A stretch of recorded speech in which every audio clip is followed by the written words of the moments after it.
Hey everyone, welcome back on my YouTube channel. Today, what we are going to do?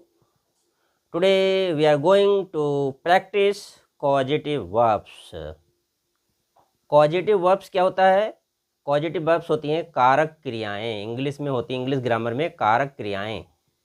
तो कारक क्रियाओं की हम प्रैक्टिस करने जा रहे हैं और ये कारक क्रियाओं का बहुत बड़ा रोल होता है इंग्लिश ग्रामर में। इनके बिना तो हम बहुत सी ऐसी बातें हैं, स्पोकन इंग्लिश में भी इनको सही से हम कोई सेंटेंस बोलना है तो बोल नहीं पाएंगे स्पोकन इंग्लिश में, जब तक हमें इनकी प्रैक्टिस नहीं है। दैट इज अदर थिंग, एक दो से दो चार सेंटेंस आपने यूज करना सीख लिया, रट लिया, वो अलग चीज़ है। लेकिन अगर जब तक हमें पूरा इनके एक लॉजिकली इनके रूल्स नहीं मालूम हैं और लॉजिकली जब तक हम इन वर्ब्स के बारे में नहीं जानते हैं तो हम उनका यूज नहीं कर सकते। स्पोकन इंग्लिश में भी सेंटेंस को फ्रेम नहीं कर सकते, सेंटेंस बोल नहीं सकते और लिख भी नहीं सकते। तो today we will learn how to use causative verbs in English. आज के वीडियो में हम सीखेंगे कॉजेटिव वर्ब्स क्या होती हैं और उनका कैसे यूज किया जाता है और कितनी होती है कॉजेटिव वर्ब। तो चलिए स्टार्ट करते हैं विदाउट एनी डिले। देखिए कॉजेटिव वर्ब्स होता क्या है, CAUSATIV। कॉजेटिव वर्ब्स को हिंदी में कहते हैं कारक क्रिया। कारक क्रिया को कहते हैं कॉजेटिव वर्ब्स। कारक क्रिया होती क्या है? देखिए जैसे मैं कहूँ कि मैं रेडियो सही करवाता हूँ या मैंने रेडियो सही करवाया या मैंने उससे एक पत्र लिखवाया। तो कॉजेटिव वर्ब्स में कार्य जो होता है, जो एक्शन होता है, वो डजंट टेक प्लेस डायरेक्टली। इसमें कार्य डायरेक्टली जो है कर्ता के द्वारा नहीं किया जाता है। कार्य जो है कर्ता की रिस्पॉन्सिबिलिटी तो होती है सब्जेक्ट में, लेकिन कार्य करने वाला कोई दूसरा पर्सन होता है। देखिए ध्यान से यहाँ पर इसकी डेफिनेशन क्या है कॉजेटिव वर्ब की। One person causes another person to do the an action. Action जो होता है वो कौन करवाता है? One person. वन पर्सन, एक व्यक्ति करवाता है। किससे करवाता है? अनदर पर्सन से। मतलब एक व्यक्ति जो कार्य होता है वो किसी दूसरे व्यक्ति से करवाता है, खुद नहीं करता है। Subject doesn't do it directly. मतलब कोई भी कार्य है वो सब्जेक्ट खुद नहीं करता है डायरेक्टली, सब्जेक्ट के द्वारा वो कार्य नहीं किया जाता, बल्कि सब्जेक्ट खुद करवाता है। जैसे मैं कहूँ कि मैंने राम से एक पत्र लिखवाया। तो देखिए लिखना अलग चीज़ है, लिखवाना अलग चीज़ है।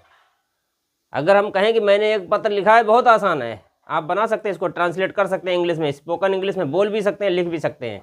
जब बात आती है कि मैंने एक पत्र राम से लिखवाया या मैंने उससे एक पत्र लिखवाया या मैंने मोहन से अपना जो है टेलीविज़न सही करवाया, तो ऐसी कंडीशन में करना से करवाना, जब कार्य करना होता है एक और एक होता है करवाना, तो इसी को हम कॉजेटिव वर्ब्स कहते हैं, हिंदी में कहते हैं कारक क्रिया। कार्य करना से करवाना। जैसे मैं कहूँ कि मैं पत्र लिखता हूँ, अब मैं कहता हूँ कि मैं पत्र लिखवाता हूँ, मैं उससे अपना पत्र लिखवाता हूँ। या मैं कह रहा हूँ कि मैं टीवी जो है रिपेयर करवाता हूँ। तो करवाता हूँ का मतलब है क्या है? किसी के द्वारा ही तो हो रहा है। मैं करवा रहा हूँ, लेकिन मैं खुद नहीं कर रहा हूँ, किसी के द्वारा करवा रहा हूँ। या मैं कहूँ कि मैंने उससे अपनी हेल्प करवाई, मदद करवाई, तो मदद करवाई उसके द्वारा करवाई है, मैंने खुद नहीं, उसके द्वारा करवाई है। यह हम कह सकते हैं कि मैंने सोहन से एक किताब मंगवाई। तो देखो मांगना अलग चीज़ है, मंगवाना अलग चीज़ है। मैंने कह दिया कि जाइए किताब, उनके यहाँ मेरे मित्र हैं, वहाँ रहते हैं, वहाँ से जाइए किताब ले आइए उनके यहाँ से। तो एक किताब मांगना होता है, मैंने सोहन से किताब मांगी। एक होता है मैंने सोहन से किताब मंगवाई, मतलब कार्य जो है डायरेक्टली करता नहीं कर रहा है यहाँ पर। मैंने, यहाँ पे सब्जेक्ट क्या है? मैंने सोहन से किताब मंगवाई, तो मैंने ही सब्जेक्ट नहीं हुआ, सब्जेक्ट है मैंने, लेकिन जो करने वाला है वो कोई दूसरा व्यक्ति है। तो in today's video we will learn how to make the causative verbs. Causative verbs कैसे यूज करते हैं सेंटेंस में। स्पोकन इंग्लिश में इनका बहुत बड़ा रोल होता है, और रिटन इंग्लिश में भी इनके बिना तो हम लिख ही नहीं सकते। बहुत सी ऐसी बातें इनको लिख नहीं सकते। जैसे मैं कहूँ मैंने अपना घोड़ा दौड़ाया, मैंने उससे सब्जी मंगवाई, मैंने राम से अपनी जो है किताबें मंगवाई, मैंने मैकेनिक से अपना रेफ्रिजरेटर सही करवाया। तो बहुत बड़ा फ़र्क होता है इनमें। तो चलिए जानते हैं। देखिए, कॉमन कॉजेटिव वर्ब्स, ये कॉमन होती हैं, कुछ आम, जनरली जिनका यूज होता है। कॉमन मीन्स जनरली जिनका यूज होता रहता है। इस स्पोकन इंग्लिश में भी होता है, और इंग्लिश ग्रामर में भी ट्रांसलेशन बनाते समय इनकी ज़रूरत पड़ती है, या इंग्लिश में कुछ लिखना है तो जनरली कुछ ऐसे सेंटेंस आते हैं, तो उनमें कॉजेटिव वर्ब के बिना वो सेंटेंस बनेगा ही नहीं। तो कुछ कॉमन कॉजेटिव वर्ब हैं जिनकी हमें प्रैक्टिस होनी चाहिए। वैसे तो और भी बहुत सारी होती हैं, लेकिन कुछ हम मेन जो हैं उनके डिस्कस कर रहे हैं। नंबर 1 है मेक। देखिए, मेक होता है, मेक कब यूज करते हैं? फोर्स समवन, किसी को फोर्स करने के लिए हम मेक यूज करते हैं। फोर्स करना का मतलब क्या होता है? जैसे मैं कहूँ कि मैंने राम से एक पत्र लिखवाया, तो मेक का यूज करके यहाँ पर हम बना सकते हैं, I made Ram write a letter. Active voice है ये सेंटेंस। एक चीज़ और ध्यान रखिएगा, ये जो पॉजिटिव वर्ब्स हैं एक्टिव में भी यूज होती हैं, पैसिव में भी यूज होती हैं। एक्टिव में यूज करने का स्ट्रक्चर अलग होता है, पैसिव में यूज करने का स्ट्रक्चर अलग होता है। तो अभी हम पैसिव वॉइस के बारे में नहीं बता रहे, अभी हम एक्टिव सेंटेंस के बारे में बता रहे हैं, क्योंकि फिर कंफ्यूज हो जाएंगे आप और वीडियो बहुत लॉन्ग हो जाएगा, और long video is a boring video. तो अभी हम शॉर्ट में सबसे पहले हम एक्टिव वॉइस के बारे में बता रहे हैं कि एक्टिव वॉइस में इन पॉजिटिव वर्ब्स का यूज कैसे करेंगे। तो देखिए, मेक से कैसे बनाएंगे? मेक की सेकंड फॉर्म क्या होती है? मेड। अब जैसे पास्ट में हमें कोई बात कहनी है, पास्ट टेंस में मैंने उससे एक पत्र लिखवाया, तो आई मेड, फिर उससे की हिम, आई मेड हिम, फिर राइट वर्ब की फर्स्ट फॉर्म आती है, राइट अ लेटर। ये देखिए यहाँ पर स्ट्रक्चर अभी दिया होगा, सारा स्ट्रक्चर के बारे में बात करेंगे अभी। दूसरा है हैव। हैव का यूज कब होता है? Give responsibility to someone. जब किसी को हम कोई रिस्पॉन्सिबिलिटी देते हैं, किसी से कोई कार्य करवाते हैं, रिस्पॉन्सिबिलिटी देते हैं, तब वहाँ पर हैव का प्रयोग होता है। जैसे ये हैव है, हैव की सेकंड फॉर्म क्या होती है? हैड।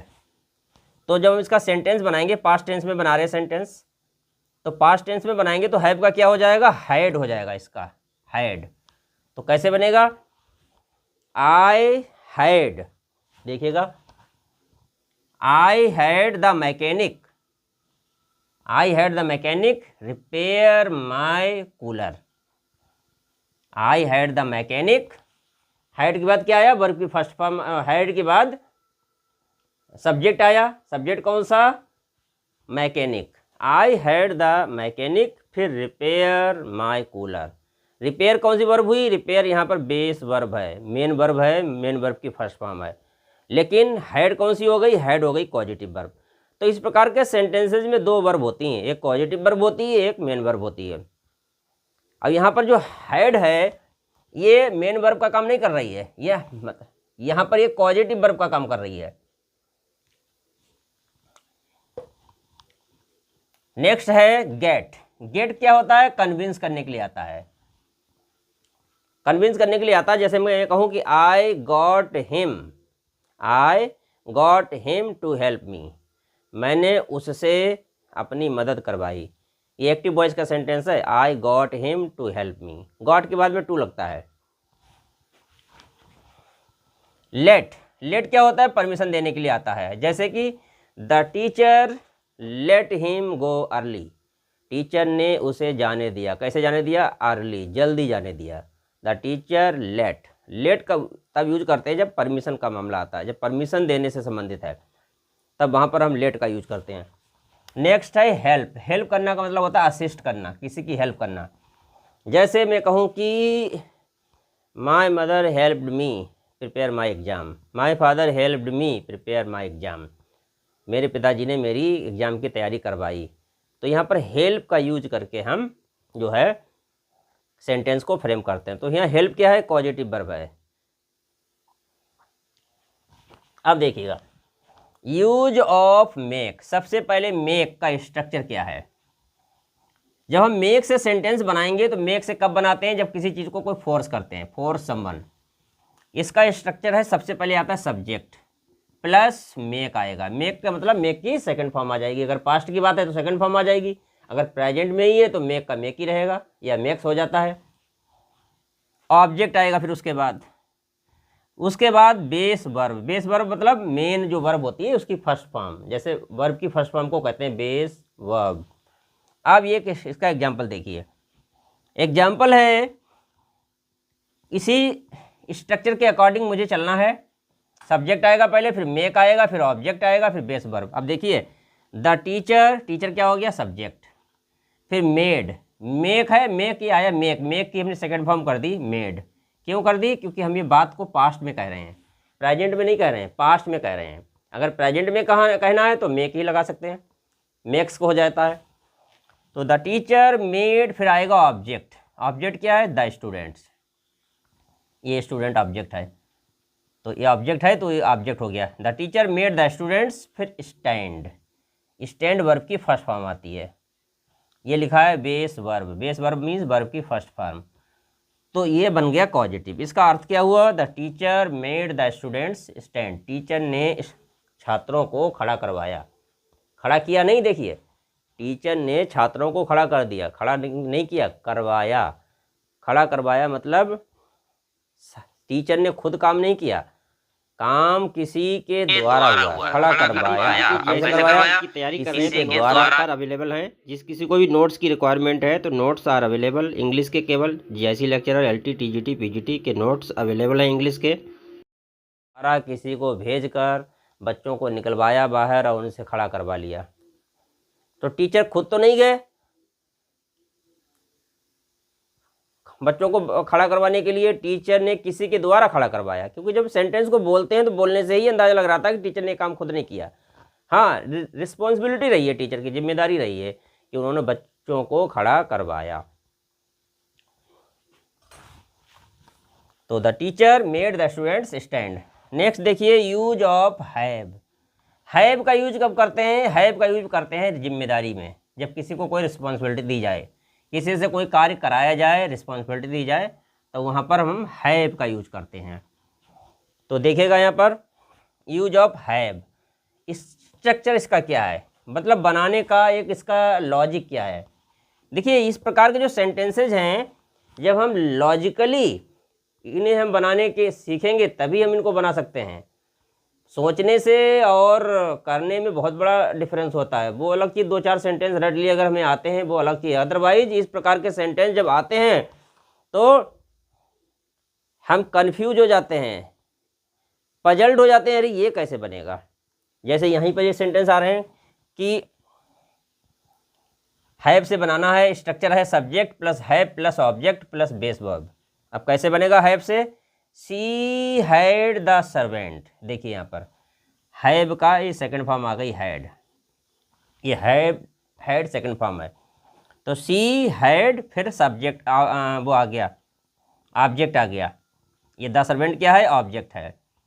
तो सी हैड द सर्वेंट, फिर वर्ब की first form I clean the room. क्या मतलब हुआ इसका, she had the servant clean the room. उसने नौकर से कमरा साफ करवाया। अब देखिए यहाँ पर हैड लगाकर ये सेंटेंस को बनाया गया कि उसने नौकर से कमरा साफ करवाया। हैड के बाद में क्या आया, ऑब्जेक्ट आया द सर्वेंट। उसके बाद में वर्ब की फर्स्ट फॉर्म आई क्लीन। तो क्लीन का मतलब यहाँ पे साफ करना नहीं हुआ, क्लीन का मतलब यहाँ पर हुआ साफ करवाया। क्यों करवाया हो गया, क्योंकि यहाँ पर हैड लग गया। हैड के साथ में जब क्लीन आ गया तो यहाँ पर साफ करना नहीं हुआ, साफ करवाया। उसने कमरा साफ करवाया। किससे करवाया साफ, नौकर से। तो इसे कहते हैं पॉजिटिव वर्ब। तो क्लीन यहाँ पर क्या है, क्लीन यहाँ पर तो जो बेस वर्ब है, लेकिन पॉजिटिव वर्ब क्या है, पॉजिटिव वर्ब यहाँ पर हैड है। क्यों हैड है, क्योंकि ये कार्य करा रही है। अब इसमें एक चीज़ और ध्यान से देखिएगा, कार्य करने वाला कोई दूसरा है, कराने और करवाने वाला कोई दूसरा है। देखिए यहाँ पर जो सब्जेक्ट है सी, सब्जेक्ट क्या है? सी। उसने नौकर से कमरा साफ करवाया, तो करने वाला कौन है? नौकर है, नौकर से करवाया साफ। तो ये इस चीज़ का इसमें विशेष ध्यान रखना पड़ता है कि इम्पोर्टेंट क्या होता है? कार्य करने वाला, मतलब ये सब्जेक्ट होता है सी, और ये सर्वेंट क्या है? ये ऑब्जेक्ट है। नेक्स्ट है यूज ऑफ गेट। गेट का यूज कैसे करते हैं? गेट का यूज करते हैं जब हम किसी को कन्विंस करना हो, किसी को पूरी तरह से कन्विंस करना है, विश्वस्त करना है, विश्वास दिलाना है, पूरी तरह से आश्वस्त करना है, तो जनरली वहाँ पर हम गेट का यूज करते हैं। स्ट्रक्चर क्या है गेट का? पहले सब्जेक्ट आएगा, सब्जेक्ट के बाद में गेट आएगा। अगर पास्ट की बात हो रही है, पास्ट टेंस है, तो गेट का गॉट हो जाएगा, और प्लस ऑब्जेक्ट आएगा, उसके बाद प्लस टू जरूर आएगा। ये चीज़ ध्यान रखिएगा, इस गेट वाले सेंटेंसेज में ऑब्जेक्ट के बाद में टू आता है, फिर वर्ब की फर्स्ट फॉर्म आती है, बेस वर्ब, वर्ब की फर्स्ट फॉर्म। एग्जाम्पल देखिएगा इसका, मैंने एक ही एक एग्जाम्पल लिया है ताकि आपको समझ में आ जाए। अगर एक एग्जाम्पल समझ में आ गया तो पूरा स्ट्रक्चर आपको समझ में आ जाएगा और पूरा कॉन्सेप्ट क्लियर हो जाएगा। तो एग्जाम्पल क्या है? He got. अब देखिए मैंने गेट का बनाया तो यहाँ हमने गॉट लिया है, सेकेंड फॉर्म लगाइए, यहाँ पर पास्ट में बना रहा हूँ मैं। क्या है? He got his brother to repair the laptop. क्या हुआ? ही गॉट हिज ब्रदर, उसने अपने भाई से क्या सही करवाया? लैपटॉप रिपेयर करवाया।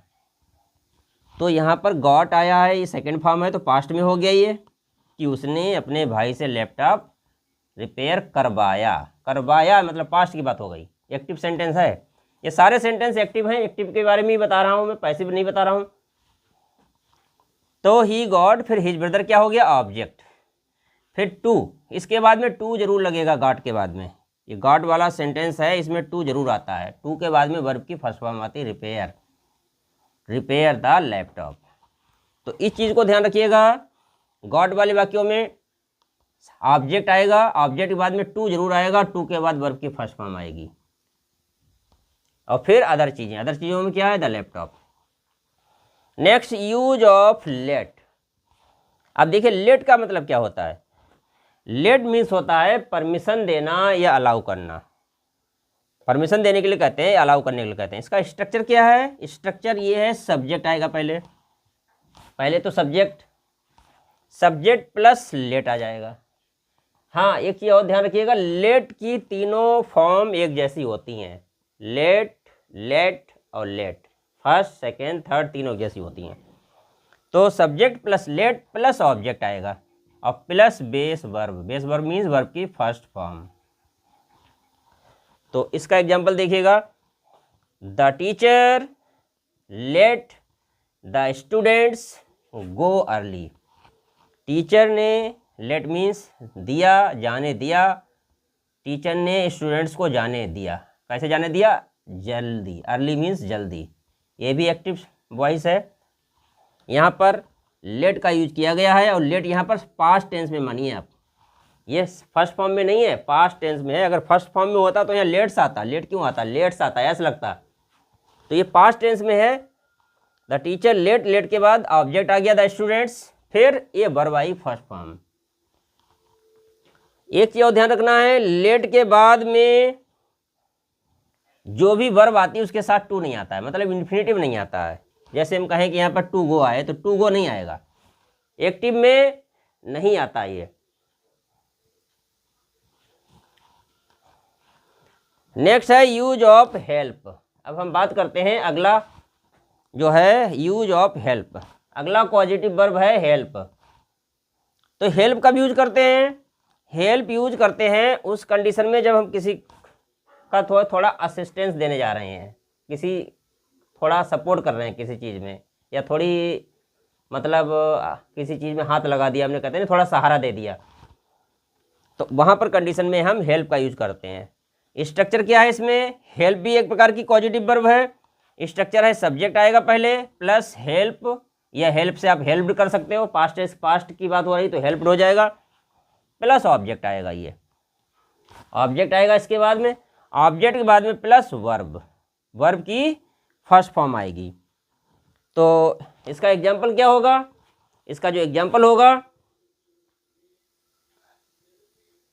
देखिएगा एग्जाम्पल ऐसे she helped me complete my work. तो क्या हुआ यहाँ पर, सी हेल्प्ड मी, ये पास्ट की बात हो गई, पास्ट टेंस में कर दिया। सी हेल्प्ड मी ये ऑब्जेक्ट हो गया। हेल्प के बाद में क्या आई, वर्ब की first form I, first form complete my work. एक चीज़ ध्यान रखना, हेल्प के बाद में इन्फिनेटिव लगाने की जरूरत नहीं होती, यहाँ पर टू लगाने की जरूरत नहीं। She helped me to complete my work, without to, without infinitive ही ये ज़्यादातर मोस्टली यूज होता है, यहाँ पर टू लगाने की ज़रूरत नहीं है। तो ये थे सारे सेंटेंसेज एक्टिव वॉइस के। ये एक्टिव वॉइस के बारे में हमने अभी डिस्कस किया है, पैसिव वॉइस के बारे में ज़्यादा नहीं बताया है।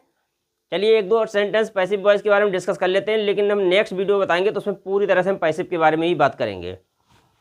अब जैसे मान लीजिए हमें बनाना है मेक से हमें पैसिव वाला बनाना है सेंटेंस, ये तो एक्टिव है। यूज ऑफ मेक क्या है, the teacher made the students stand, ये क्या है, एक्टिव वॉइस है, एक्टिव वॉइस है।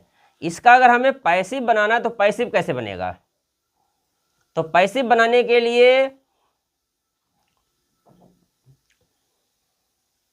यहां से बनाएंगे द स्टूडेंट्स वॉज, वर आएगा, the students were made to stand by the teacher.